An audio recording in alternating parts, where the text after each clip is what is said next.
सरस्वती नमस्तुभ्यं वरदे कामरूपिणि विद्यारंभं करिष्यामि सिद्धिर्भवतु मे सदा। हरि ओम। दान पर सुबुद्धि शक्ति प्रचंड वर विज्ञान कठिन को दंडा। तो अभी कविता ने आपको दान पर सुबुद्धि शक्ति प्रचंड वो मिसाइल ऑफ अंडरस्टैंडिंग के बारे में बताया कि what is the knowledge of dharma and adharma and what is right and wrong. The power of intellect is very important to understand for us. So हमने अभी समझा एंड नेक्स्ट अब हमें क्या है समझना है अपने बारे में। That is go of self knowledge that I will take you ahead. So let us understand the meaning first. तो इसका क्या मीनिंग बन रहा है? बर, बर इज पर is higher and higher is lead to higher is what? It is the atma and atma is self and vigyan is the vidya is gyan, atma ज्ञान दैट इज सेल्फ नॉलेज। और ये सेल्फ नॉलेज है क्या? इट इज वेरी कठिन को धंधा। कठिन is very hard, sure, and this is सटीक, बिल्कुल नहीं लेफ्ट नहीं राइट, बिल्कुल in the centre. And next Kodanda is dhanush of Bhagwan Ram ji. And हम जो राम जी को हम लोग कोदंड पानी भी कहते हैं। Pani is hand and Kodanda is dhanush, जिनके हाथ में धनुष है। तो जैसे राम जी के हाथ में धनुष है और वो अपने धनुष से तीर जब छोड़ते हैं तो सारे दुश्मनों को डिस्ट्रॉय कर देता है और कोई भी जो दुश्मन है उस नहीं बचता, सबको वो डिस्ट्रॉय कर देता है। उसी तरीके से हमारा कोदंड क्या है? Self knowledge. तो सेल्फ नॉलेज। अब देखो दुश्मन वर्ड सुनते ही हमें क्या याद आएगा? हम सारे दुनिया भर के दुश्मनों को याद कर लेंगे। जो उसके पास बैठे होंगे बगल में क्या बोलेंगे? अच्छा वो दुश्मन तो नहीं है, मैं पढ़ रहा था और मेरा जो है वो दोस्त, भले वो दोस्त था लेकिन मेरे को कॉल करके कह रहा है चल मूवी पे चलते हैं, वही दुश्मन है शायद, मुझे तो ऐसा लगता है। मेरे को पढ़ने नहीं दिया, एग्जाम में मेरा रह गया उसकी वजह से। फिर अगर किसी को याद आएगा कि अरे वो पड़ोस की लड़की है मेरी दुश्मन। जब भी होता है ना, जब भी मम्मी मेरे को कुछ बोल रही होती है उसकी वजह से मेरे को डांट पड़ती है, वही मेरी दुश्मन है। कभी कोई कहेगा, मधु कहेगी अरे मेरी दुश्मन तो वो है पड़ोस वाली आंटी, हमेशा उनकी शादी के बारे में बोलती रहती है, मुझे पढ़ने नहीं देती है। तो हम पूरी दुनिया के दुश्मन के पास चले जाते हैं कि ये है दुश्मन, वो है दुश्मन। लेकिन रियल दुश्मन कहाँ है? Real enemy is within us, हमारे अंदर है। और हमें इस दुश्मन को अपने कोदंड से, अपने सेल्फ नॉलेज से क्या करना है? इसको डिस्ट्रॉय करना है। अब कोई मेरे से पूछता है अच्छा दीदी आपने बता तो दिया दुश्मन, अभी दुश्मन है कौन ये बताइए मुझे। तो दुश्मन क्या है? हमारे अंदर का सारी नेगेटिव टेंडेंसीज, कुछ भी है। जैसे पोस्टपोनमेंट, हम बोलते जाते हैं कल करेंगे कल करेंगे कल करेंगे, लेकिन कल इज नेवर कम, कल कभी नहीं आता। तो पोस्टपोनमेंट, एंगर, जो हमारे अंदर इतना गुस्सा भरा होता है, लेजीनेस की अभी ठंड में इतनी ज्यादा होती है कि उठना ही मुश्किल होता है, तो ये सबसे बड़ा दुश्मन है हमारा। फिर हमारे अंदर आता है हेट्रेड, की नफरत हम एक दूसरे से करते हैं, इग्नोरेंस, इग्नोर करते एक दूसरे को। तो ये सारी चीजें हमारे अंदर की दुश्मन है। अब इसे डिस्ट्रॉय कैसे करें, ये क्वेश्चन आता है। तो क्वेश्चन अगर ये आ रहा है तो आंसर भी हमारे पास होता है, बट हमें एक्सेप्ट करने की जरूरत है। तो हम ये बो ऑफ सेल्फ नॉलेज का यूज करके हम इस दुश्मन को डिस्ट्रॉय कर देते हैं। That I am blissful, I am calm, I am the great consciousness. और हम क्या करेंगे? हमें क्वेश्चन करना है अपने आप से, बार बार क्वेश्चन करना है। जितने क्वेश्चन करेंगे हमारे पास उतना क्वेश्चन आएगा, लेकिन क्वेश्चन भी क्या करना है कि who I am I the ordinary one? नहीं, I am the great divine.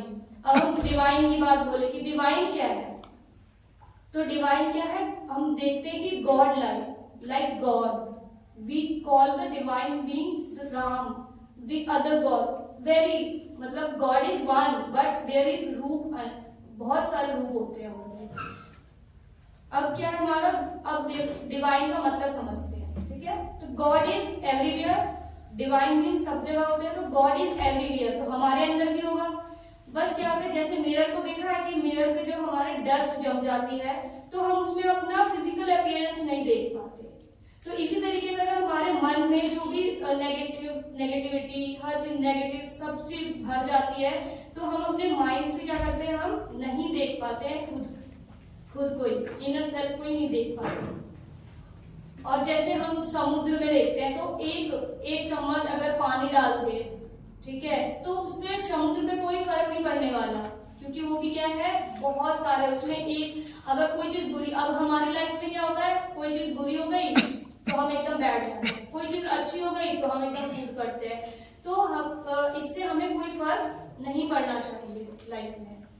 तो इसी पे श्री कृष्ण जी कहते हैं अर्जुना से, सुख दुखे समे कृत्वा लाभालाभौ जया जयो ततो युद्धायुयुज्यस्व पापम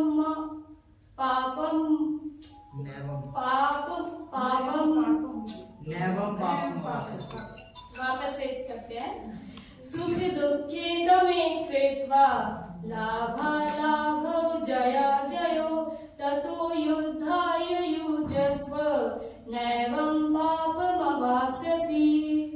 तो इस पे श्री कृष्ण जी कहते हैं कि हमारे लिए जो है सुख दुख, लाभ हानि और सक्सेस फेलियर, ये सारे चीज क्या है हमारे लिए एक है।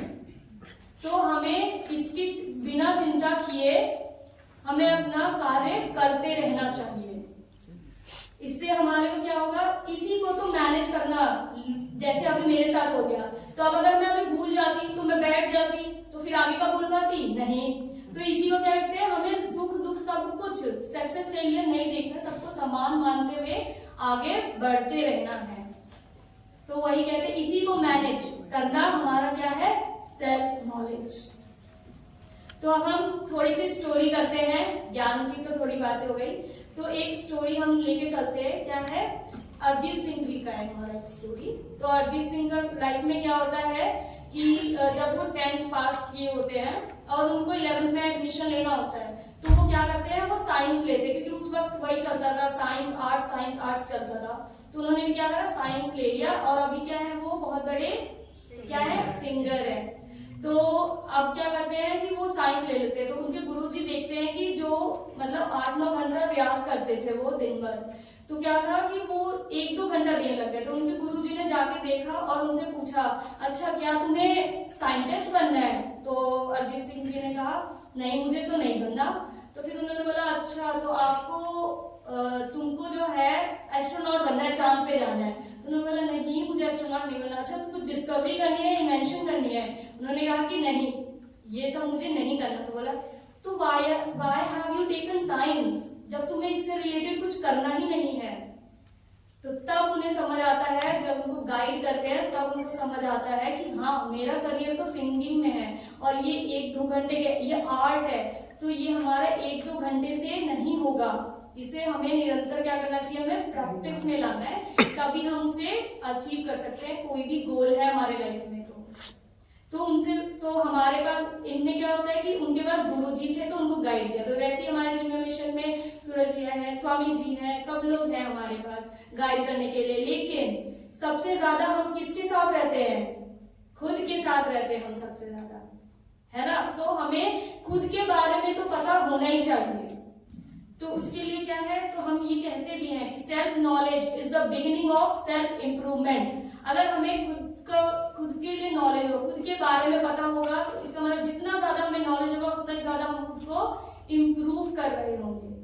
तो हम ये मान सकते। नेक्स्ट स्टोरी अगर इजाजत है तो बोले, ठीक है। तो नेक्स्ट स्टोरी हमारा क्या है, एलिफेंट का है। तो वो क्या होता है कि एक आदमी होता है, उसको ना बांध के रखता है खूंटे में बचपन से ही, छोटे से ही। तो वो क्या करता है कि फिर जब वो बड़ा होता जाता है तब भी वो खूंटे से ही बंधा हुआ रहता है। तो क्या करते हैं कि जो वो चाहे तो खींच के उसको जा सकता है, उसके पास बहुत सारी स्ट्रेंथ है, बहुत ज्यादा है, जितना हमारे पास तो किसी के पास भी नहीं है, वो आराम से, वो छोटा सा फूटा होता है, वो आराम से उसको खींचा जा सकता है, लेकिन वो नहीं जाता है। तो वो क्या है, उसको बचपन से मतलब ऐसे रखा गया है कि हाँ वो उसको नहीं जा सकता, वो दौड़ नहीं सकता हाथी, उसको पहले से ही बता रखा है एलिफेंट को। तो वो क्या करता है, वो उसके बारे में नहीं सोचता है और फिर उसके बाद जो पहले से चल रहा होता है वही वो चलाता रहता है। बट हमें क्या करना है, पहला तो नॉलेज होना ही चाहिए, उसके साथ जैसे जैसे सिचुएशन, जैसे जैसे हमारा सिनेरियो हो रहा है उसके हिसाब से हमें अपने आप को डेवलप करते जाना है और आगे लाइफ में प्रोसीड करना है। तो वैसे ही हमारा क्या है, अभी जैसे बर्ड का भी एक स्टोरी है, उसमें क्या स्टोरी नहीं है, जैसे बर्ड हमने देखा है बोलने वाला का तोता होता है, तो वो इंट्यूशंस बताता है, कभी बोलते हैं हम भविष्य बताता है वो। तो वो क्या करता है कि वो पिंजरे में बंद रहता है, तो वो बाहर आता है, फिर उसके बाद वो जो भी उसको उसका मालिक बोलता है वो उसको कर देता है और फिर वापस पिंजरे में चला जाता है। तो वो भूल चुका है कि वो एक पक्षी है। तो पक्षी क्या करते हैं, वो उड़ सकते हैं ना, बट वो क्या करता है, वो जाता ही नहीं, वापस पिंजरे में चला जाता है। तो हमें कई बार क्या होता है, खुद के बारे में ही नहीं पता होता और हम जो कर रहे होते हैं वही कर लेते हैं। बस हमें बोला है कि हाँ हम साइंस लिए हैं तो डॉक्टर बन जाए, ठीक है, इंजीनियर बन जाए, ठीक है, आर्ट्स बना तो टीचर बन जाए, सिविल सर्विस में चले जाए, ठीक है। उसके बियॉन्ड हम सोच ही नहीं पाते कि हम एक डिवाइन है, हम लोग कुछ भी मतलब जो भी हमारी इच्छा है हम वो पॉजिटिव वे में हम उसे कर सकते हैं। तो हम ये नहीं सोचते हैं। तो इन भगवत गीता में ये भी मेंशन है कि fire turns firewood to ash, self knowledge turns to ash all actions of dualities on your mind and brings you inner peace. Self knowledge क्या करता है, जैसे फायर क्या करता है, फायरवुड जो लकड़ियां होती है उसको राख बना देता है, उसको मतलब सही से सेटल कर देता है। वैसे ही सेल्फ नॉलेज क्या करता है, हमारे माइंड में जितनी भी कंफ्यूजन है, डबल थॉट है कि ये करे या ना करे, वो चीज करे या ऐसा करे, तो जितनी भी कंफ्यूजन है, जितनी भी दो थॉट है कि अच्छा एग्जाम आ रहा है तो अभी मैं पार्टी करूं या पढ़ाई करूं, तो ये चीजें के बीच में ना ऐसे फंस के नहीं रहना, उसको टैकल करना है। तो वो उसका क्या होगा, हम कैसे कर सकते हैं, तो वो सेल्फ नॉलेज से कर सकते हैं और इससे क्या होगा, हमारे मन में भी शांति रहेगी। क्यों, क्योंकि हम अभी एक ही थॉट पे बिल्कुल अडिग है। तो मैं अपना जो मेरा थॉट है उसको वो तो बढ़ता ही रहेगा, तो मैं अपने वर्ड्स को कंक्लूड करने जा रही हूँ। तो सारे जो भी जॉय, हैप्पीनेस, खुशी, दुख, सब कुछ क्या है हमारे अंदर, जॉय और हैप्पीनेस क्या है हमारे अंदर ही है, ठीक है, कहीं बाहर नहीं है। बाहर ढूंढने में बस थोड़ी देर के लिए मिलेगी, लेकिन हम अगर खुद से अंदर से हैप्पीनेस रहेगा, हमें अंदर से हैप्पी रहेंगे तो हमेशा ही हैप्पी रहेंगे। और हायर नॉलेज, जितना ज्यादा हमें हायर नॉलेज होगा, जितना ज्यादा नॉलेज होगा, हम उतने ही चैलेंजेस को हम अपने अच्छे से उसको फेस कर सकते हैं। और जो भी नेगेटिव टेंडेंसीज हमारे अंदर, एंगर, पोस्टपोनमेंट, लेजीनेस, ये सारे को हम रिमूव कर सकते हैं, उसके साथ डील कर सकते हैं पॉजिटिव वे में। और इससे क्या होगा, हमें कोई भी डिप्रेशन नहीं होगा, डिजेक्शन नहीं होगा, ना ही अगर किसी ने अगर रिजेक्ट कर दिया है तो हमें रिजेक्शन की फीलिंग नहीं होगी, क्योंकि हम रिजेक्ट करने के लिए नहीं बने हैं। तो उसका वो है कि वो उसने, ठीक है, उसका मन था, वो हमें डिजर्व नहीं करता था, इसीलिए वो नहीं है।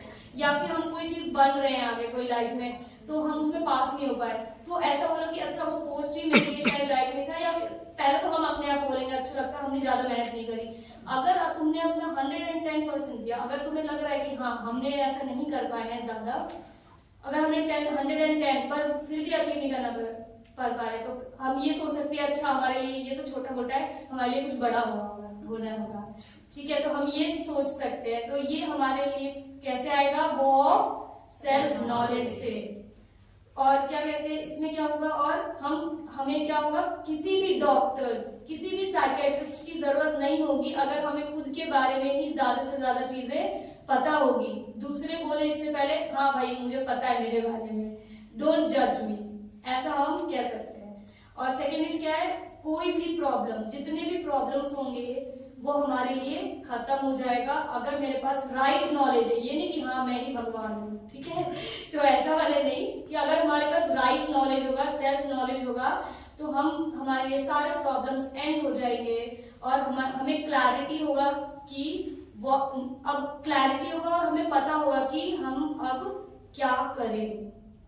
तो अब इसी के साथ मैं प्रियंका शाह को इनवाइट करना चाहूंगी, जो कि bow and quiver and arrow के बारे में कहेगी। दैट इज अमल अचल मन द्रोण समाना। Thank you.